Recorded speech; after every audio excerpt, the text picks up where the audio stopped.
What is going on, everyone, and welcome back to the channel. I hope you're all doing well. Now, today I've got for you 4 fantastic entitled people stories, starting off with potentially the dumbest one I've ever read. Man angrily insists I put a leash on a dog that's not my dog. I was doing my usual evening walk about the campus of Caltech a couple nights ago, with my earbuds in listening to an Audible book. A man stopped right in front of me and yelled, "Take your earbuds out." I took one out. He said, in an aggressive, angry tone, "You can't have your dog off leash here. Put a leash on your dog." I said, very calmly, "I don't have a dog." The man gave this guffaw of disbelief and gestured at something behind me. He said, "Do you have a leash with you? I don't see a leash. You can't walk a dog here off leash." By this time, I had a good idea what was going on. I walk at Caltech all the time, and I see certain animals pretty often. I turned to look, and yes, it was just what I thought. I said, "That's not a dog, that's a coyote. It's a wild animal." For a long second, the man stared at me. Then he stared at the coyote. Then he made a kind of, "huh" noise. He turned around and started half walking, half running away from both me and the coyote. I almost called after him, "Never run from a wild predator," but I didn't. Damn, there we go. What a story to kick things off with. And you know what's even better? For those of you watching on YouTube right now, OP's actually posted a photo that they then took of the coyote. They edit to add that this photo was taken at about 9 p.m. It was dark, but because of obviously taking the photo on an iPhone plus some area lighting, it makes it look a lot lighter than it actually was. But yeah, you can see there, clearly not a dog, clearly a coyote. And I'm just not sure if it gets any more embarrassing than that.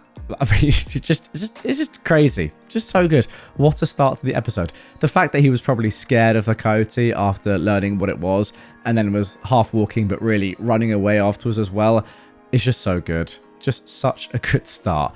Let's carry on. Woman at hospital refuses to check in. This just happened. I'm still sitting at the lobby in awe of the event, and I wanted to write it down while it's still fresh in my mind. I'm waiting for a ride home, so I got to witness the majority. For blood work at this particular medical centre, there's a digital kiosk to sign in rather than speaking to a desk. The kiosk is very simple. Put your ID and insurance card in the machine, it'll scan, check you have a blood work request, then confirm it to the room in the back. While I was waiting, an older woman comes up to the front and entirely passes the kiosk and attempts to open the door into the lab. The door, not locked, is opened, and nurses quickly rush up to stop her, leading to an argument in the lobby with around 3 nurses blocking the door. One nurse said, "Mom, you need to check in and wait to be called." The woman replied, "Oh, I'm not doing that. You can't pay me to touch a dang computer. I don't even have an ID. You can look up my information in the back." The second nurse said, "It doesn't work like that here. The kiosk is very simple. You can manually put in your information if you don't have an ID." "I'm not doing that. This is unnecessary. The office in another town over doesn't have one. It's hard enough to put a card in the grocery store machine. Now you're making me do it here?" "We're not that other location though. I'm sorry, but we need you to check in. I can help if you need." "Oh, this is ridiculous. Just look up my information. I'm an old woman. I won't touch a computer. I don't touch a computer anywhere. You can't force me." "Mom, we're not forcing you. It's just how our system works. I can do it for you if you have your information." "Fine, do it then." From there, she proceeds to announce her personal information very loudly, and the nurse inputs it. "Do you have an insurance card?" "Obviously, but I don't have it on me. You can look it up." "Unfortunately, I can't. Our system doesn't work that way." "Do you know your insurance ID?" "Yeah." And then she gives the number. There you go. You're checked in. No problems. Finally. I don't understand why this new generation is making everything so difficult. You can't expect me to use a computer. I wouldn't recommend it to anyone I know or any of these people behind me. For a 1 to 10, I'd give it a 0. "I understand, Mom. You're signed in though. You can take a seat now." "What? I can't go back? I just went through all that trouble to sign in. I'm an old woman. This is already stressful." "There's someone in the back already. You'll be called in soon." "I'll make sure to never come to this location again. Hurry it up." So then the nurses went into the back, and this woman took a seat somewhat close to me and began talking to the other people in the lobby. Only one other person engaged her, and she started talking about pancakes, like she didn't cause a spectacle just now. Is this what secondhand embarrassment is? When she was called, she left her pile of belongings on the chair and went to the back. Okay, aside from the fact that this woman is obviously very, very entitled, I want to ask you guys this question. Do you think that, in the modern day in which we all live, a woman or a man or anyone of a certain age has the right to now say that they don't want anything to do with modern technology and that everyone else should then work around them? Now, I understand when this sort of tech came in, phones, the internet, etc. It was a new thing for everyone, and a lot of people didn't want to learn. A lot of people did learn, whatever. But now I feel like just, the amount of tech that's in the world, that is just the way it is right now. Like, in my GP, you also sign in on the kiosk. You don't go and speak to somebody. That is just a very common thing now. Loads of different places now you have to download an app to order something, for example, or to get in somewhere. I just went to the Euros that are happening right now in the football world in Germany. You had to have an app on your phone to get in. If you didn't have an app, it was impossible. Like, the barcode was constantly changing on your phone. That is how, they make sure that people don't get in that don't have a ticket or have scammed their way in or whatever. What I'm saying is it's kind of the modern way. You have to be up to date, at least a little bit, with some form of technology. So I personally think that it's about time this woman changed her ways, and other people like her. Unfortunately, I know people don't want to, but you kind of have to get on board at least the minimum amount with tech. Like, I think that you should have a phone if you can afford one. You should know how to download an app, etc. You should know how to log in, at the hospital on a little easy kiosk board like that. What do you guys think, though? Do you think that there should be like an age cutoff, or do you think it's just time that everyone started just understanding that tech really isn't that hard, even if you're old? And I would actually go as far to say as it's her own ignorance, and for some reason the fact that she's proud of not using tech or computers, that is just working against her when she just needs to adapt and open her mind to the world of tech. Now for our third story. I know it says these deposits are non-refundable. I've been tattooing professionally for close to 2 years, and this is my first time dealing with this particular situation. While I fully understand why individuals are reluctant to have a newer artist working on them, I've also seen experienced artists mess up and or screw people over. I had a young man and his father come into the shop recently. This was my second time speaking with them. The adult-aged son wanted a relatively easy piece on his forearm. It consisted of only lettering, a little line work, and some generic cloud shading. They did not ask for a specific artist, and they put a deposit down with me for an appointment initially set for today. The young man's mother contacted me yesterday, explained that they had an event coming up, and she did not want tattoo plastic wrap present in the event photos and wished to reschedule. Weird excuse, but not a problem. I attempted to reschedule him twice before speaking with the mother again today. The mother began with, "It says right on the appointment card that these deposits are non-refundable, but I just thought I'd ask." She then went on to state that individuals online said go in and ask for the owner. So her husband and son were supposed to ask for the owner instead of whoever just threw you up there. Now the owner was not even there either time they came in, and the owner wasn't mentioned. She kept stating that she was aware I was new and wanted someone more experienced, like the owner, doing her adult-aged son's first piece since it was bigger. Again though, it was a simple piece. At one point, she even asked, "Are you still an apprentice or what?" When I informed her that I'd been taking on my own clients for well over a year now, she only said, "Yeah, see, I'd like someone with more experience to do it." I offered to transfer the deposit over to a more experienced artist, the exact one she was asking for, and she stated that she'd just like the deposit back. She stated a second time that she was aware that the deposit was non-refundable, but that she just thought I'd ask.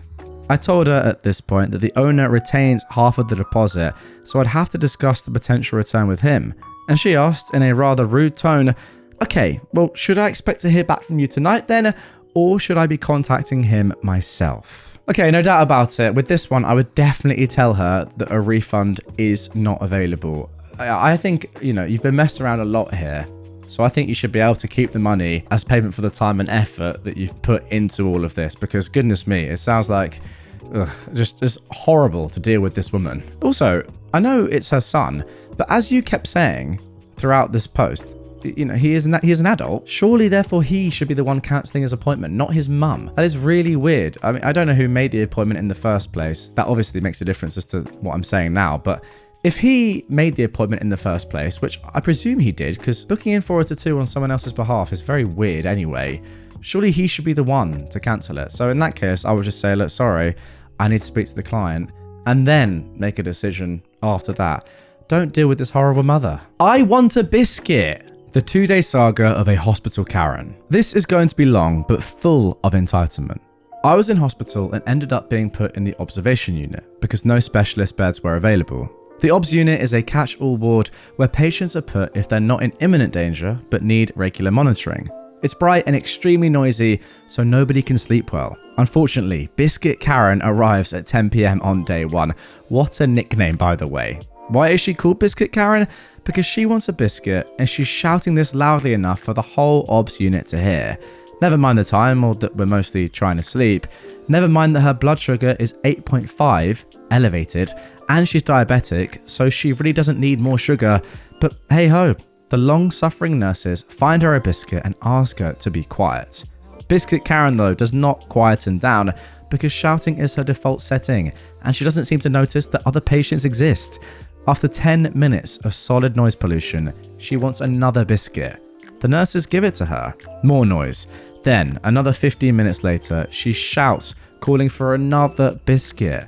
The nurses are occupied, so nobody answers her immediately.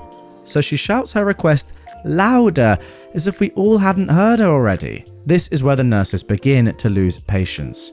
She is told to be quiet, and her blood sugar level is mentioned. However, Biscuit Karen insists, so she's given another freaking biscuit. Maybe the nurses drugged this one because Biscuit Karen soon goes to sleep and snores loudly. This was a taste of what was to come, but nobody on the OBS unit knew it yet. Day 2, 11 PM. Biscuit Karen has been okay all day and nothing much appears to be wrong with her. She has a walking aid and can get herself to the toilet, but she doesn't want to. She shouts to call a nurse to put her on the commode. A very blunt nurse points out that she's seen Karen walking, so she's not going to help her. The toilet is only 10 meters away. Biscuit Karen does not accept this. She keeps shouting for a nurse to help her. Eventually, the blunt nurse goes to check, and Biscuit Karen has actually wet herself in her passive-aggressive rage. The nurse is shocked and is telling Biscuit Karen off. Biscuit Karen doesn't care. Meanwhile, the bed is now sodden and the sheets have to be changed. The blunt nurse helps put Biscuit Karen on the commode and then goes to get the spare sheets. Unfortunately for the nurses, other patients are being equally as tricky. There's the alcoholic man who can't walk but keeps trying and falling to the floor, the polar opposite of our anti-heroine. And a woman with a broken neck who constantly takes off her nightgown and tries to go wandering. All the nurses are kept busy rounding up the strays and inevitably forget about the abandoned Biscuit Karen left sitting on the commode. Can I just say, this wing sounds like an absolute nightmare. Oh my goodness me. Biscuit Karen ensures that she's not neglected for long. Can somebody help me? Ricochets repeatedly around the OBS unit to the dismay of all the people trying to sleep. Eventually it becomes, somebody help me, my back hurts. Of all the disruptive behavior happening on the OBS unit, she's by far the loudest, the most persistent, and the most obnoxious, because she caused her own discomfort in the first place. I'm peeved, and so is everyone else. The blunt nurse gets back to her and an argument starts. She's cross as she's needlessly making the bed. Biscuit Karen is angry that she's been left in an uncomfortable sitting position. In fact, she's getting more aggressive by the second, and eventually she slaps the nurse. The blunt nurse does not put up with this nonsense. She abandons making the bed, leaves Biscuit Karen on timeout, still on the commode, and ignores all shouted demands to come back. She tells the other irate patients that she's not risking further aggression, and we all agree with her in solidarity. The blunt nurse was true to her word, so eventually a deeply compassionate nurse tried her luck making the bed. Unfortunately for DC nurse, Biscuit Karen is a raging racist, true to stereotype, and she not only calls her the N-word, but also tells her to go back to where she came from. Oh my goodness. DC nurse nopes out at that point, whilst blunt nurse calls security. Biscuit Karen has begun yelling every few seconds, I want my phone! Where is my phone? Still from the commode. presumably so she can enact her threats. I'm going to report you. I'm going to get you fired. The nurses aren't stupid though, so nobody gives Biscuit Karen her phone. It doesn't occur to Biscuit Karen to get off the commode and find her own phone. Meanwhile, the other patients have hit their BS saturation point and have started yelling at Biscuit Karen to shut up. It's past 12 AM and nobody can go to sleep yet. At this point, the cries from Biscuit Karen change to, "Somebody help me!" every 3 seconds, over and over again. The nurses are unmoved. There's a torrent of reactive verbal abuse from the other patients, but Biscuit Karen doesn't seem to hear them. In fact, she's completely devolved into a pathetic toddler tantrum, except toddlers have more self-respect, and she stays immersed in her self-pity for a long time. Meanwhile, 1 AM rolls around. Security officers take their time to arrive, but when they do, they're met with what happens to be a distressed old lady who claims that the nurses are hurting her and that DC nurse actually hit her, an audacious lie. However, Biscuit Karen is too dysregulated to keep the facade up for long and morphs back into a spiteful and aggressive harpy when Blunt Nurse goes back to fix the bed. The security officers see exactly why they were called and try to keep the peace whilst the bed is finally finished. There's not much 2 thick-set men can do with a small old woman perched on a commode, but they tried. Eventually, Biscuit Karen starts demanding her medication, and somebody comes up with a bright idea of calling an accident and emergency doctor. Who can quell the entitled savagery of the enraged Karen? Of course, it would be a young, handsome, confident male doctor. The very epitome of a rescuer to an old female dog who's trying to play the victim. When he turns up, Biscuit Karen becomes a sweet and compliant old lady, answering, "Yes, doctor. No, doctor." She does try to repeat her lie about being assaulted, but several patient statements, 2 jaded nurses, and 2 exiting security personnel provided otherwise. The doctor gave Biscuit Karen her meds, she was helped to bed, and she fell asleep. Meanwhile, the rest of the patients on the OBS unit were too high on adrenaline to feel drowsy, so were condemned to further wakefulness. I was glad to leave the next day. Wow, what a way to end this episode. I genuinely think that this woman probably ticks every box in terms of any sort of characteristic or trait that you would hate for someone to have. And to be honest, a lot of the time entitled people do tick the majority, but I reckon she's pushing 95, 100%. Just an awful, awful human. My goodness me. I mean, even the fact that she then turns on the charm, or at least tries to, and becomes like all sweet and, "Oh, yes, yes, doctor, no, doctor," at the end, rather than just being horrible the whole way through, if anything, makes her worse to me, because she's just trying to manipulate even more. If she was just downright horrible, at least she'd be just downright horrible. The fact that she's probably able to get some people on her side when she is as disgusting as this genuinely makes her even worse as a human. Oh, my goodness me. I mean, 1 minute alone in a room with her, in a ward with her, would be bad. 1 night, geez, I bet the nurses are just thinking, oh, why on earth are people like this? I want to go home. Anyway, guys, that is going to do it for this one. Really hope you enjoyed it. If you did and you want more right away, check out this playlist on screen of all my Entitled People content. If you're new to the channel, subscribe down here. Make sure you're following me on whatever platform you're on so you never miss one of my episodes.